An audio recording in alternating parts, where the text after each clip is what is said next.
নমস্কার বন্ধুরা, আরও একটা নতুন রেসিপির ভিডিওতে আপনাদের সবাইকে স্বাগত। ভিডিওর শুরুতেই আপনাদের সবাইকে জানাই মেরি ক্রিসমাস। আর ক্রিসমাস মানেই তো বিভিন্ন রকমের কেকের মেলা। এখন দোকানে বহু রকমের কেক পাওয়া যাচ্ছে, আর আমরা তো কিনে খেতেই পারি, কিন্তু বাড়িতে যদি আমরা তৈরি করি তাহলে অনেক কম খরচে অনেক বেশি সুস্বাদু কেক আমরা খেতে পারি। তো আজকে সেরকমই একটা কেকের রেসিপি দেখাবো, যেটা ক্রিসমাসে ভীষণ পপুলার, ফ্রুট প্লাম কেক। আর এটা একদম ঘরে থাকা উপকরণ দিয়ে যে কেউ বানাতে পারবে, সেই রকমভাবেই আমি দেখাবো। আর আমি এটা দুইভাবে তৈরি করেছি। একটা করেছি ইলেকট্রিক ওভেনে, আর একটা করেছি গ্যাস স্টোভের ওপরে, যাতে করে আপনাদের যাদের ওভেন নেই তারা গ্যাস ওভেনেই কেকটা তৈরি করে নিতে পারেন। আর দুটো কেকের মধ্যে কিন্তু সেরকমভাবে কোনোই তফাৎ থাকবে না। আর ইনগ্রেডিয়েন্টও একদম আমাদের ঘরে থাকা সমস্ত উপকরণ দিয়েই হবে। তো কেকগুলো যে দেখতে কতটা সুন্দর সেটা তো দেখতেই পাচ্ছেন। আসুন জেনে নিই রেসিপিটা। এই কেকের জন্য অন্তত 24 ঘন্টা আগের থেকে প্রিপারেশন নিতে হবে। আমি কিছু আমন্ড আধা ঘন্টা গরম জলে ভিজিয়ে রেখেছিলাম, আর এখন খোসাগুলো ছাড়িয়ে ওগুলো অর্ধেক করে নিচ্ছি। আর সেমভাবে কিছু পেস্তাও এইভাবে করে নিয়েছি।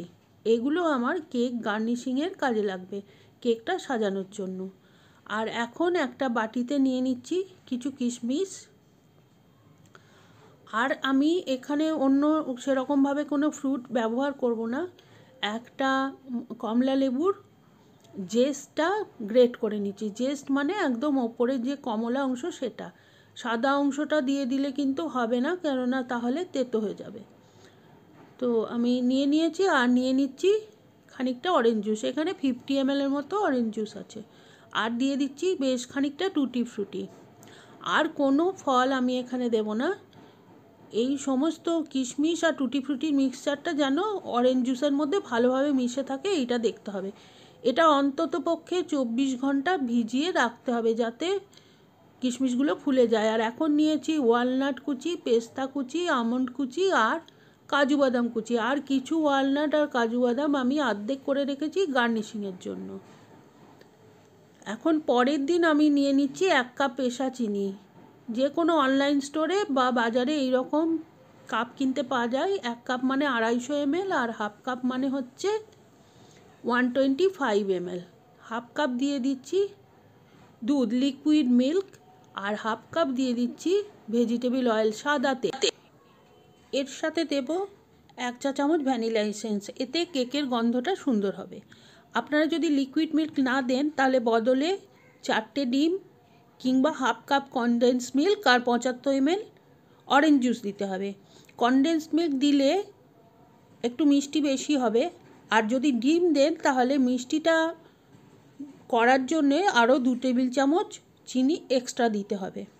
আর এখানে আমি লিকুইড মিল্ক দিয়েছি বলে পরে হাফ কাপ মিল্ক পাউডার দেব, তো আমি সেজন্য এক্সট্রা চিনি দিতে হবে না আমাকে। এটাই হচ্ছে মাপ। এখন 2 কাপ ময়দা আমি এর মধ্যে মেশাবো, যেটা অল্প অল্প করে ছাঁকনির মধ্যে দিয়ে চেলে নিচ্ছি, যাতে করে কোনো গুটলি না থাকে। আর এর সাথে এখন দিয়ে দিলাম হাফ কাপ পাউডার মিল্ক, আর দিয়ে দিচ্ছি 1/4 চা চামচ লবণ। সমস্তটা ভালো করে চেলে নেব।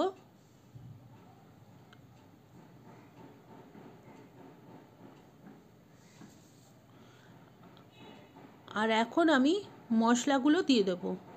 ট্র্যাডিশনালি এর মধ্যে অনেক রকমের মশলা পড়ে। আমি এখানে দিচ্ছি 1 চা চামচ দারচিনি গুঁড়ো, হাফ চা চামচ লবঙ্গ গুঁড়ো, হাফ চা চামচ জায়ফল গুঁড়ো, আর হাফ চা চামচ এলাচ গুঁড়ো। আপনাদের কাছে যদি এত কিছু অ্যাভেলেবেল না থাকে তাহলে দারচিনি গুঁড়ো আর এলাচ গুঁড়ো তো সবার কাছেই থাকে, সেটা দেবেন। আর আমি তো এখানে কিছু কিছু জিনিস ড্রাই রোস্ট করে নিয়ে কড়াইতে শুকনো খোলায় ভেজে নিয়ে গ্রাইন্ডার জারে গুঁড়ো করে নিয়েছি। আর কিছু কিছু জিনিস আমার কেনা ছিল, আপনাদের কাছে কেনা নাও থাকতে পারে, সেক্ষেত্রে একটুখানি গরম করে নিয়ে গ্রাইন্ডার জারে গুঁড়ো করে দেবেন। আর সেই জন্যে চেলে দিতে হবে যাতে মোটা পিসগুলো বাদ চলে যায়। এখন সমস্ত কিছু আমি ভালো করে মিশিয়ে নিচ্ছি, আর খুব ভালো করে মেশাতে হবে যাতে কোনো লাম্প না থাকে। আর এখন আমি দিয়ে দেবো আগের দিন ভিজিয়ে রাখা ড্রাই ফ্রুটসের টুকরোগুলো। দেখুন অনেকটা করেই ফুলে উঠেছে কিশমিশটা। ট্র্যাডিশনালি এটা কিন্তু অ্যালকোহলে ভেজানো হয়, আর 1 সপ্তাহ থেকে 1 মাস আগে ভিজিয়ে রাখা হয় ব্র্যান্ডি আর রামের মিক্সচারে। আমরা অরেঞ্জ জুসে ভিজিয়েছি, কিন্তু 1 দিন আগে ভিজিয়ে রাখতেই হবে। আর যদি আপনি ইনস্ট্যান্ট করতে চান তাহলে 30 সেকেন্ডের ইন্টারভ্যালে 3-4 বার মাইক্রোওয়েভ করে নিতে পারেন, বা অরেঞ্জ জুসের মধ্যে ওই ড্রাই ফ্রুটসের টুকরোগুলো লো হিটে 7-8 মিনিট রান্না করে নিতে পারেন। কিন্তু সোক করলেই রেজাল্ট সবচেয়ে ভালো হয়। কথা বলতে বলতে আমি সমস্ত ড্রাই ফ্রুটসগুলো, নাটসগুলো সব মিলিয়ে নিয়েছি আর ভালো করে মিশিয়ে নিচ্ছি। আর এখন দেখুন ব্যাটারটা কিন্তু ভীষণ ঠিক। এখন আমরা প্লাম কেকের যে মেন ইনগ্রেডিয়েন্ট ক্যারামেল, সেটা বানিয়ে নেব। সেজন্য প্যান বসিয়ে দিয়েছি গ্যাসে, আর প্যানটা গরম হয়ে যাওয়ার পরে দিয়ে দিয়েছি 1 কাপ চিনি।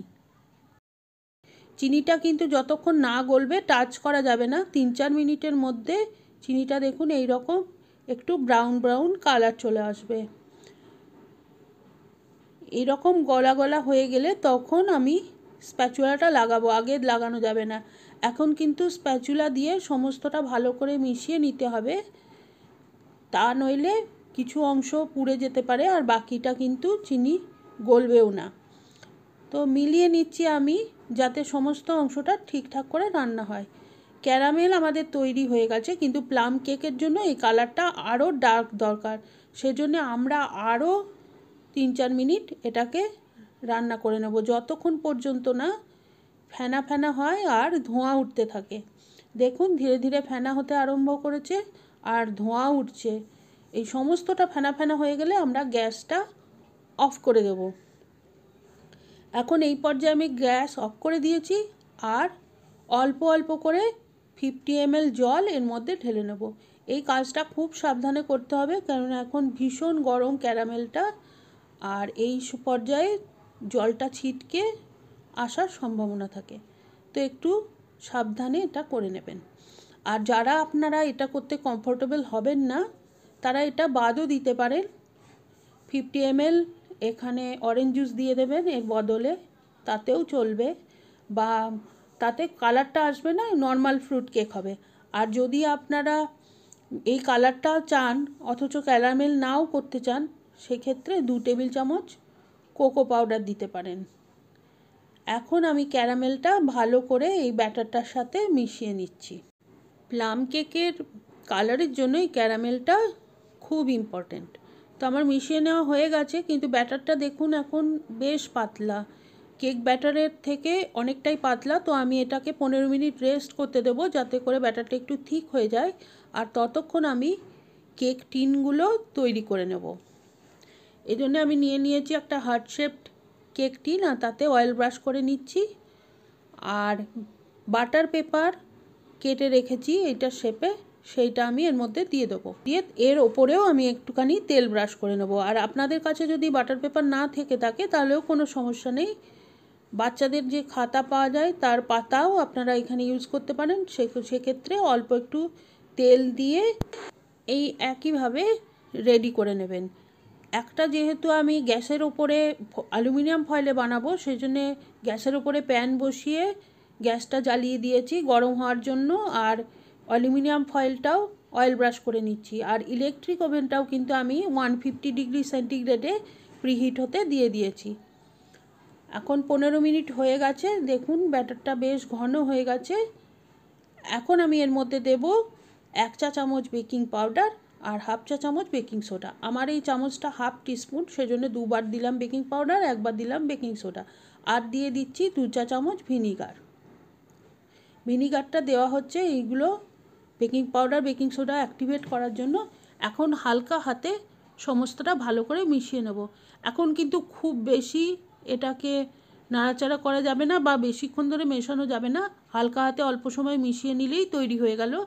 এখন যে কেক টিন তৈরি করেছিলাম তার মধ্যে মিশ্রণটা ঢেলে দেব, আর অর্ধেকের থেকে একটু বেশি পর্যন্ত ভর্তি করব। পুরোটা ভর্তি করলে কিন্তু পরে ফুলে উঠে কেক ব্যাটার পড়ে যাবে। তো এটাকে আমি ইলেকট্রিক ওভেনে দেব এই কেক টিনটা, সেজন্য আমি ওপরে বাদাম দিয়ে ইচ্ছামতো সাজিয়ে নিচ্ছি। গ্যাস স্টোভে যেটা করছি সেটা কিন্তু এখন সাজাবো না, এখন দিলে ফুলে উঠে সমস্ত বাদাম নিচে চলে যাবে, সেজন্য এটা আমি এখন এমনি দিয়ে দেব বেক হতে। আর 35 থেকে 40 মিনিট বাদে উপরের ঢাকনাটা খুলে এটাকে বাদাম দিয়ে সাজিয়ে নেব। এখন শুধু একটু ট্যাপ করে নিচ্ছি যাতে এয়ার পকেট না থাকে, আর দিয়ে দিয়েছি গ্যাস স্টোভের ওপরে একটা প্যানের মধ্যে একটা স্ট্যান্ড বসিয়ে, আর ঢাকনাটা লাগিয়ে ফুটোটাও কাগজ দিয়ে বন্ধ করে দিয়েছি। আর এটা দেখুন ইলেকট্রিক ওভেনে এখন ফুলতেও আরম্ভ করে দিয়েছে। আর এটা আমি 35 মিনিট বাদে বাদাম আর টুটি ফ্রুটি দিয়ে সাজিয়ে নিয়েছিলাম, আর এখন হয়ে গেছে 1 ঘন্টা 20 মিনিট। আর দেখুন কেক একদম তৈরি হয়ে গেছে। গ্যাস ওভেনের তাপের হিসেবে টাইমিংটা একটু কম বেশি হতে পারে, তবে মোটামুটি 1 ঘন্টা 10 মিনিট থেকে 1.5 ঘন্টার মধ্যে হবে। আমি ঢাকনা দিয়ে রেখে দিয়েছি, আর ঠান্ডা হলে বের করে কেকটা কাটবো। আর এই কেকটা আমি বানিয়েছি ইলেকট্রিক ওভেনে, আর এটার সময় লেগেছে 1 ঘন্টা 15 মিনিট, 150 ডিগ্রি সেন্টিগ্রেডে বেক হয়েছে। আর এখন দেখুন এটাও তৈরি হয়ে গেছে। তো দেখুন কত সুন্দর হয়েছে না, একদম দোকানের মতো। তো বাড়িতে আপনারা অবশ্যই ট্রাই করবেন আর কমেন্ট করে জানাবেন কেমন লাগলো। আর রেসিপিটা ভালো লাগলে please like, share and subscribe my channel.